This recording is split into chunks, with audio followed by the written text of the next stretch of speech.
الحمد لله وكفى وسلام على عباده الذين اصطفى أما بعد.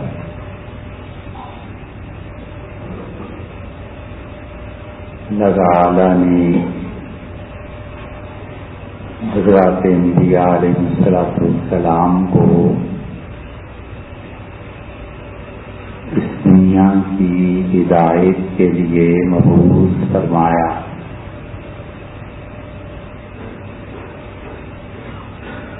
اور ان کے سلسلے میں حضرت نوح علیہ السلام کا تذکرہ ہوا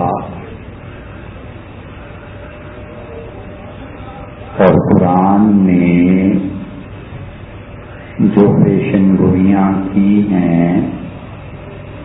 ان میں سے ایک بات یہ بھی ارشاد فرمائی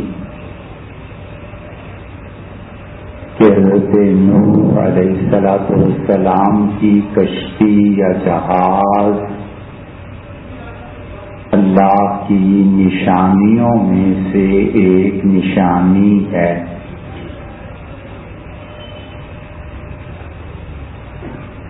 اللہ تعالی جب قرآن کریم میں یہ کہتا ہے کہ فلاں چیز میری نشانی ہے، یا جب وہ یہ کہتا ہے کہ میری نشانیوں پر غور کرو، اور جب وہ یہ کہتا ہے کہ یہ چیز میری آیت ہے، تو آیت کا ترجمہ اردو میں ہم کرتے ہیں نشانی سے. اور نشانی کا مطلب یہ ہے کہ جیسے آپ سے کوئی پوچھے کہ آپ کا گھر کہاں ہے تو آپ اسے بتاتے ہیں کہ فلاں مارکیٹ میں فلاں گلی میں تمہیں ایک سائن، ایک نشان نظر آئے گا، ایک بورڈ نظر آئے گا، اور اس بورڈ سے دائیں یا بائیں گلی ہے، مڑ جاؤ، اس کے سامنے گلی ہے، وہاں چلے جاؤ، یہ مکان کا نمبر ہے. تو یہ جو آپ اسے بورڈ کا حوالہ دیتے ہیں یہ ہے نشانی.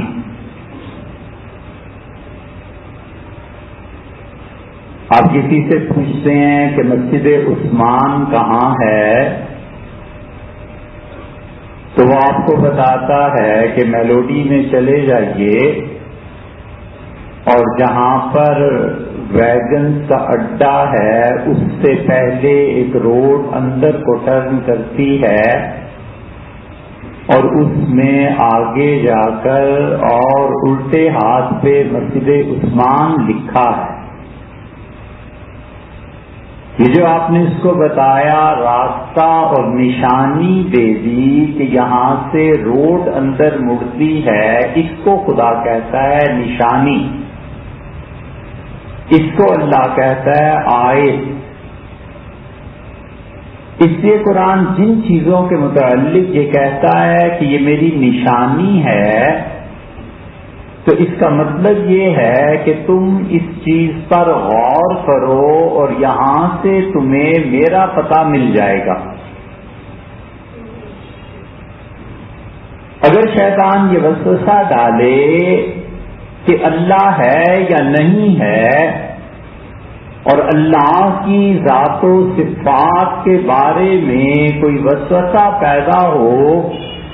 تو اللہ تعالیٰ فرماتے ہیں کہ میری نشانیوں پر غور کرو. تو نشانی پر غور کرنے کا مطلب یہ ہے کہ اس کے بعد تم مجھے دیکھ لو گے، مجھے پا لو گے. حضرت مریم اور ان کے بیٹے سیدنا مسیح علیہ السلام کے بارے میں اللہ تعالیٰ فرماتے ہیں کہ وجعلناہا، اور ہم نے اس کو، اور ایک فرمایا کہ وابنہا، اور اس کے بیٹے کو نشانی بنا دیا اپنی. مطلب یہ کہ تم اس ماں بیٹے کے حالات پر غور کرو تو تمہیں میری قدرت سمجھ میں آئے گی کہ اگر میں کوئی کام کرنا چاہوں تو بغیر اسباب اور ذرائع کے بھی اپنا کام، اپنا ارادہ پورا کر دیتا ہوں۔ حضرت نوح علیہ الصلوۃ والسلام کی کشتی کے متعلق بھی یہی فرمایا کہ وہ میری نشانی ہے اور ہم نے اسے رکھا ہے زمین میں۔ اور اب جب دنیا میں درجہ حرارت بڑھ گیا اور ہزاروں سال تک کوئی نہیں جانتا تھا کہ حضرت نوح علیہ الصلوۃ والسلام کا جہاز کہاں پر ہے،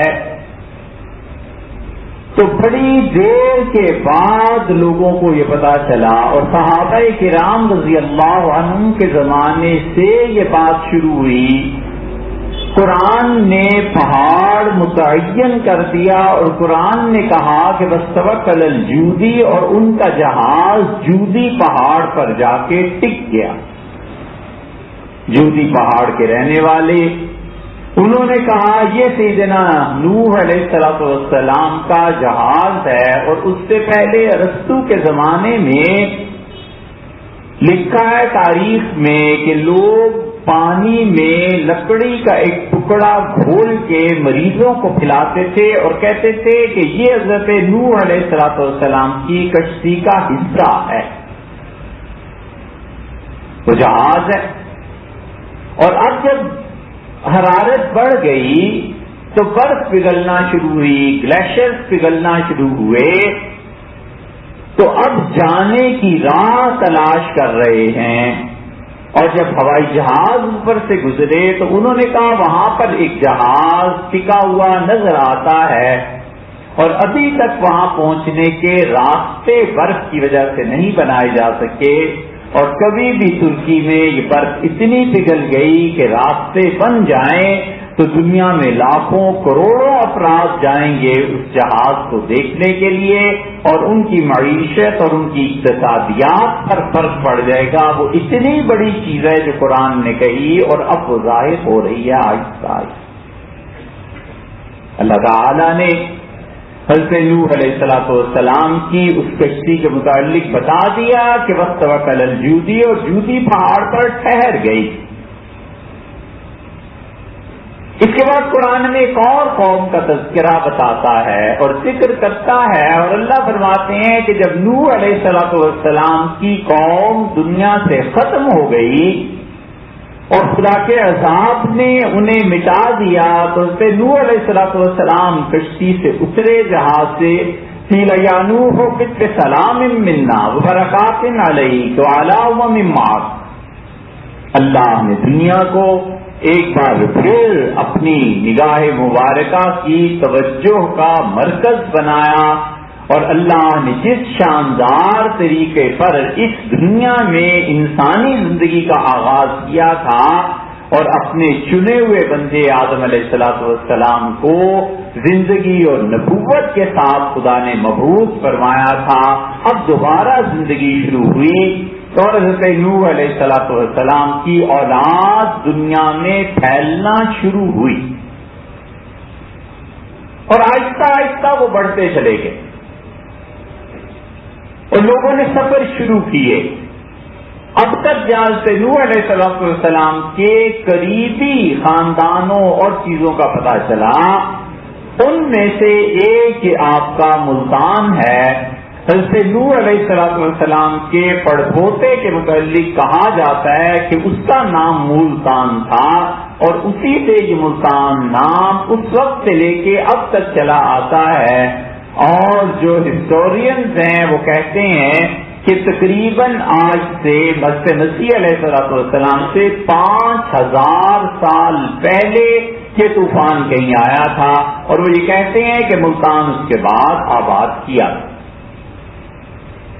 بلغاریہ میں ابھی حال ہی میں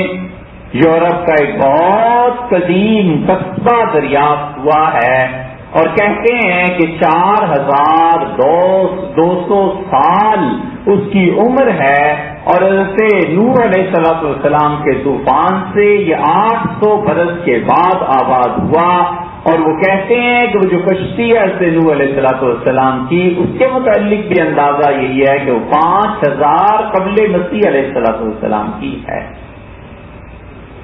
اور اللہ نے فرمایا کہ اے نوح اتریے اس زمین پہ کہ سلام منا، ہماری طرف سے سلامتی کے ساتھ۔ کیا اللہ کے خوش نصیب بندے ہیں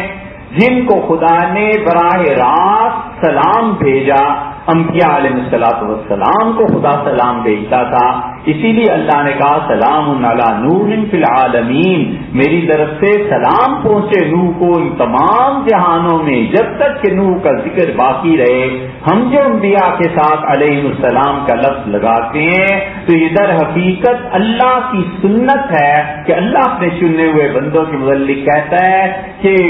کہ سلام علی عبادہ الذین اصطفیٰ، اور اللہ کی سلامتی نازل ہو میرے ان بندوں پر جن کو ہم نے چن لیا۔ سبحان ربک رب العزت عما یصفون، اور اللہ فرماتے ہیں تیرا پروردگار بالکل پاک ہے ہر اس شرک سے جو لوگ اس کے متعلق تہمت لگاتے ہیں، اس کے شریک ٹھہراتے ہیں۔ وسلام علی المرسلین، اور اللہ کے نبی انبیاء علیہ السلام مرسلین ان پر خدا کی سلامتی نازل ہو۔ اور یہ جو تم پیچھے قرآن میں پڑھ چکے ہو کتنی قوموں کو تباہ اور برباد کیا گیا، والحمدللہ رب العالمین، تمام تعریفیں اللہ کے لیے ہیں جس نے سچے لوگوں کو نجات دی، مظلوم لوگوں کا ٹھکانہ کیا اور ظالموں کو تباہ کر۔ بڑی پرمانہ آیت، حضور صلی اللہ علیہ وسلم ہر نماز کے بعد اسے پڑھا کرتے تھے فرض کے بعد، تو اسی وجہ سے کہ اللہ کی سلامتی۔ قرآن کریم میں سورہ صافات آپ پڑھیے، اللہ بار بار کہتا ہے سلام علی یاسین، خدا کی سلامتی نازل ہو، سلامت رہے ہمارے پیغمبر حضرت الیاس علیہ السلام کا نام، سلام علی ابراہیم، اللہ فرماتے ہیں سلامتی کے ساتھ رہے ابراہیم، خدا کی طرف سے سلام آ رہا ہے۔ اور یہ جو چیز انبیاء علیہ السلام کے متعلق تھی، حضور صلی اللہ علیہ وسلم کے یہاں صحابہ رضی اللہ عنہ کی چیز نازل ہوتی۔ حضور صلی اللہ علیہ وسلم نے فرمایا جب وہ مکہ مکرمہ میں بہت تکالیف اور شدائد کے ساتھ زندگی بسر کر رہے تھے تو آپ نے حضرت خدیجہ رضی اللہ عنہا کو دیکھا، وہ تشریف لا رہی تھی اور انہوں نے روٹی کھانا سالن وغیرہ پیش کیا تو رسول اللہ صلی اللہ علیہ وسلم نے فرمایا خدیجہ یہ جبریل میرے پاس آئے ہیں اور انہوں نے کہا مجھے کہ آپ کی اہلیہ کھانا لے کے آپ کے پاس آ رہی ہیں اور اللہ نے مجھے بھیجا ہے، اللہ نے کہا ہے میرا سلام جا کر خدیجہ کو کہو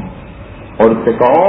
جو تم خدا کے دین کے لیے تکالیف برداشت کر رہی ہو، ہم جنت میں تمہیں ایک ایسا اچھا گھر دیں گے کہ لا تخبن فیہا، کوئی شور شرابہ نہیں ہوگا، کوئی بک بک جھک جھک نہیں ہوگی، ہم تمہیں اتنے اعلیٰ مقام پر جنت میں فائز کریں گے۔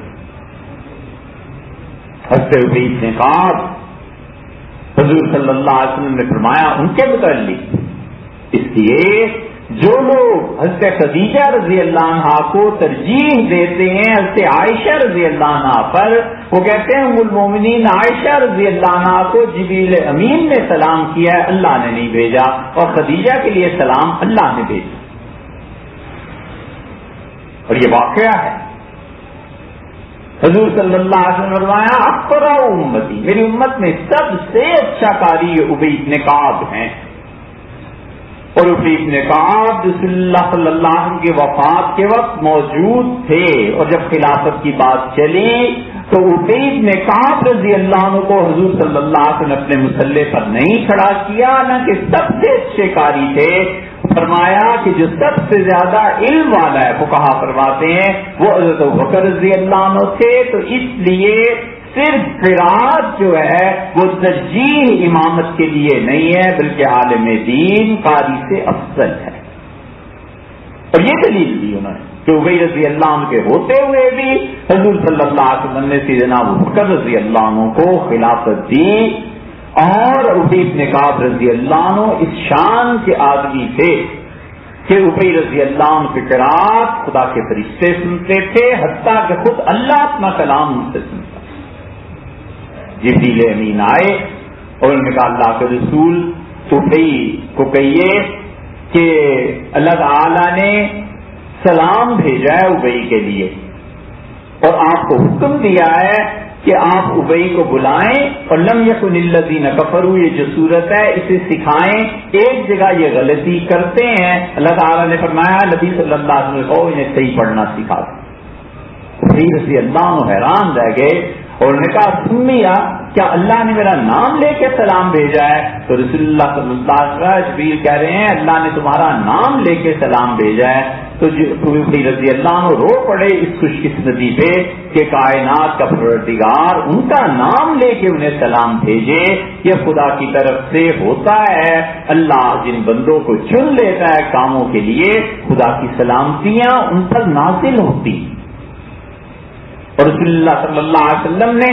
لم یکن الذین کفروا یہ سورہ بینہ حضرت ابئی رضی اللہ عنہ کو سکھائی اور فرمایا ابئی یہ یہاں سے غلطی ہے، اس کو اس طرح پڑھنا چاہیے. اور ابئی رضی اللہ عنہ لوگوں کو سناتے تھے اور بتاتے تھے کہ یہ تھی وہ چیز جو اللہ نے میرے لیے حکم بھیجا کہ میں اس چیز کو اس جگہ کو پڑھوں. اسی لیے حضور صلی اللہ علیہ وسلم نے ابئی کے متعلق بہت اچھے اچھے جملے ارشاد فرمائے. سیدنا عمر رضی اللہ عنہ کی تعظیم کرتے تھے اپنی خلافت میں اور فرماتے تھے یہ دیکھو اس کو اللہ نے سلام بھیجا.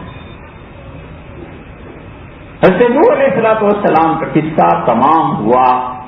اور اللہ نے اس کے بعد ان کی اولاد کو پھیلایا دنیا میں اور مختلف جگہوں پہ پہنچ کے جیسے ملتان، بلغاریہ اور ہندوستان کے علاقے آہستہ آہستہ یہ جو اکتشافات ہو رہے ہیں، یہ جو آثار قدیمہ میں کھدائیاں ہو رہی ہیں، اس سے پتہ چل رہا ہے کہ جیسے نوح علیہ السلام کی اولاد دنیا میں کہاں کہاں جا کر آباد ہوئی. اور اللہ نے کہا نوح آپ زمین پہ تشریف لے جائیے کہ سلام منا، میری طرف سے سلامت رہیں آپ اور آپ کی اولاد اور برکات اور میں برکتیں دوں گا. وعلی امم معک اور وہ امتیں اور قومیں جو جانوروں کی قومیں ہیں، جو وحشی درندے ہیں، یہ سب کے سب میں ان میں برکتیں اب دوں گا اور ان سارے جانوروں کی اولادیں اور انسانوں کی اولادیں دنیا میں پھیلیں. اور اللہ نے کہا کہ پھر اس میں میرے سرکش بھی پیدا ہوں گے اور میں انہیں پکڑوں گا اور اسی طرح عذاب دوں گا جیسے پہلے عذاب آ چکے تھے. قرآن میں بھی یہ بات ہے، بائبل میں بھی ہمیں یہی بات ملتی ہے کہ نوح علیہ السلام کو کہا گیا کہ آپ اس دنیا میں اتریے اور اللہ تعالیٰ آپ کو اور ان تمام جانوروں کو برکت دے گا، خدا ان کی نسلیں بڑھائے گا. قرآن کہتا ہے کہ نوح علیہ السلام کی اولاد پھیلی اور دنیا کو اس نے آباد کیا یہاں تک کہ پھر جس قوم کا عروج ہوا وہ قوم عاد تھی. قرآن میں آپ کئی مرتبہ پڑھتے ہیں آدم و سمودا، قوم عاد اور قوم سمود. سب سے پہلے قوم عاد پھیلی اور قوم عاد میں دو عاد تھے، ایک قوم کے پہلے عادی تھے اور دوسرے عادی جو تھے یہ بعد میں تھے. عربوں میں عادی کہتے ہیں عربی زبان میں اس چیز کو جو قدیم ہو گئی ہو، آثار قدیمہ. اسے بھی عرب عادیات کہتے ہیں اور عادیات کا مطلب وہ چیز جو مٹ چکی ہو، وہ چیز جو معدوم ہو گئی ہو، وہ چیز جو قدیم ہو. تو آج کی قوم میں دو حصے ہوئے. قرآن نے صرف ایک آیت میں ایک جگہ ذکر کیا ہے اور دنیا نے کبھی دیکھنا ضرور ہے اس دور کو. اللہ نے چاہا تو سائنس جتنی ترقی کرے گی اور آثار قدیمہ ان کے آثار برآمد ہوں گے. اللہ فرماتے ہیں وَأَنَّهُ أَهْلَكَ عَادًا الْأُولَىٰ، اور جو پہلی عاد کی قوم تھی اسے بھی اللہ ہی نے برباد کیا تھا. اور پھر عاد ثانی مطلب یہ کہ ایک مرتبہ ان کو عروج آیا، ان میں انبیاء علیہ السلام آئے، انہوں نے خدا کی نافرمانی قوموں نے کی اور خدا کا عذاب آیا. قرآن بالکل اس کے بارے میں خاموش ہے. صرف ایک جگہ یہ کہتا ہے کہ انہو اہلک عادن الاولی، اور جو قوم عاد کے پہلا گروہ تھا اس کو خدا نے برباد کیا، اور عاد ثانیہ عاد یہ پھر کہیں آباد ہوئے ہیں، اور آباد ہونے کے بعد قرآن ان کے بارے میں بتاتا ہے کہ اللہ نے حضرت ہود علیہ السلام کو ان میں بھیجا، اور یہ عادی کہ قوم عاد کے لوگ یمن میں آباد ہوئے، حضرموت جو یمن کا علاقہ ہے وہاں آباد ہوئے، اور ان کے متعلق قرآن متعدد مقامات پر ذکر کرتا ہے، اور جب انہوں نے شرک شروع کیا تو حضرت ہود علیہ السلام ان کی طرف بھیجے گئے، یہ خدا کے ایسے نبی ہیں جن کی قوم پہ عذاب آیا، لیکن حضرت ہود علیہ السلام کا معجزہ کیا تھا؟ قرآن یکسر خاموش ہے، پورے قرآن میں ہمیں کہیں نہیں ملا کہ اللہ نے کہیں حضرت ہود علیہ السلام کا کوئی معجزہ بھی ذکر کیا ہو، بس خدا یہ کہتا ہے کہ وہ قوم بہت عروج تک پہنچی، اتنے عروج تک پہنچی کہ وہ چیلنج کرتے تھے لوگوں کو، اور وہ کہتے تھے کہ من اشد منا قوہ، آج کائنات میں ہم سے زیادہ طاقتور قوم۔ اللہ نے فرمایا اولم یرو، انہوں نے یہ غور نہیں کیا کہ جس پروردگار نے انہیں پیدا کیے وہ ان سے بھی زیادہ طاقتور ہے۔ ہر ظالم اور جابر آدمی، ہر بد زبان اور ضدی آدمی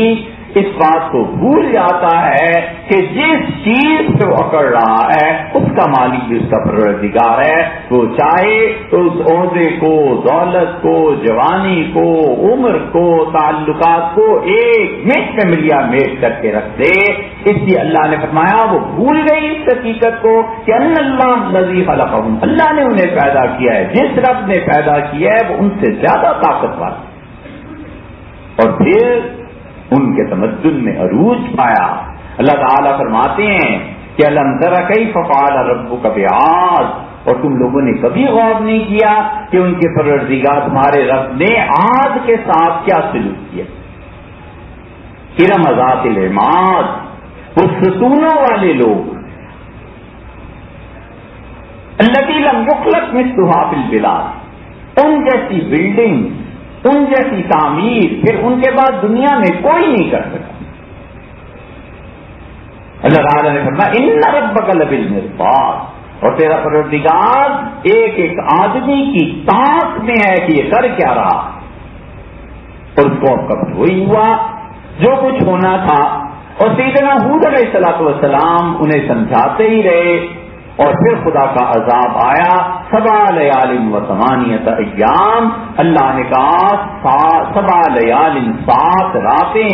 8 ایام اور 8 دن، اتنی شدید ہوا چلی، اتنی شدید ہوا چلی ہے کہ اللہ تعالیٰ نے فرمایا وہ ایسے ہو گئے کأنہم اعجاز نخل منقعر، جیسے کھجور کے تنے کاٹ کے کوئی صحرا میں پھینک دیتا ہے، لاشیں ایسی بکھری ہوئی۔ کیلیفورنیا والوں نے، امریکنز نے ان آیات پہ تحقیق کی، اور ربع الخالی جو آپ کو جغرافیے میں نظر آتا ہے، ایمپٹی کوارٹر کے نام سے جو نظر آتا ہے، وہاں پر زمین ایسی تھی کہ زندگی آباد نہیں ہو سکتی تھی۔ کیلیفورنیا کے عیسائیوں نے، پروفیسرز نے وہاں جا کر کھدائی کی ہے، اور اب کچھ عرصہ پہلے وہاں پر ایسی ایسی عمارتیں نکلی ہیں جن میں 800 900 پلرز ہیں پورے۔ قرآن نے جو پہلے بتا دیا تھا کہ ذات العماد، اور وہ قوم جو بڑے پلرز والی تھی، بڑے ستونوں والے مکانات تعمیر کرتے تھے، قرآن کی تصدیق یا اس بات کی تصدیق اب لوگوں کی نگاہوں سے ہو گئی۔ حضرموت کے علاقے میں چلے جائیے، یمن کے علاقے میں چلے جائیے، اللہ نے اس قوم کا ذکر کیا ہے۔ اور رب الخالی، ایمپٹی کوارٹر، ڈاکٹر فلسی ہیں، اس سے ایک کتاب لکھی ہے۔ اس لیے ہم لوگ جو پڑھتے نہیں نا، اور خاص طور پہ ان مستشرقین کو جنہوں نے ہمارے ہاں زہر بکھیرا ہے اور جنہوں نے تحقیقات بھی بہت عمدہ کی ہیں، دونوں کام کیے ہیں، تو نتیجہ یہ نکلتا ہے کہ ہم قرآن پاک کو سمجھنے سے قاصر رہتے ہیں۔ یہ سورہ بروج ہے، سینکڑوں مرتبہ آپ نے اور ہم نے سب نے پڑھی ہوگی. کبھی غور نہیں کیا کہ اللہ نے کس قوم کے متعلق کہا ہے. جب انہوں نے پڑھا تو انہوں نے کہا اس قوم کا فوج لگاؤ، اور وہ اس کے پیچھے پڑ گئے کہ خدا نے ذکر کہاں کیا ہے. انہیں مل گیا غروب الخالی جو کوارٹر ہے، اور اس میں انہوں نے جا کر خدائیاں کی اور لوگوں کو دکھا دیا کہ تمہاری کتاب سچ کہتی ہے، ہم کام کچھ نہ کریں اور لکھے پڑھے نہیں، لیکن دنیا کی حکومت اور خلافت ہماری ہے، جہاں پر دلیل کا جواب لوگ گالی سے دیں اور جہاں پر سچائی کے مقابلے میں تھپڑ پڑیں، ان کو کون کہہ سکتا ہے کہ یہ ترقی کرے. سورہ بروج کی تفسیر ان آیات کی روشنی میں دیکھنی چاہیے. یہ آدھے ثانیہ تھے، آدھے ثانیہ کا تذکرہ مزید انشاءاللہ آئندہ کریں گے.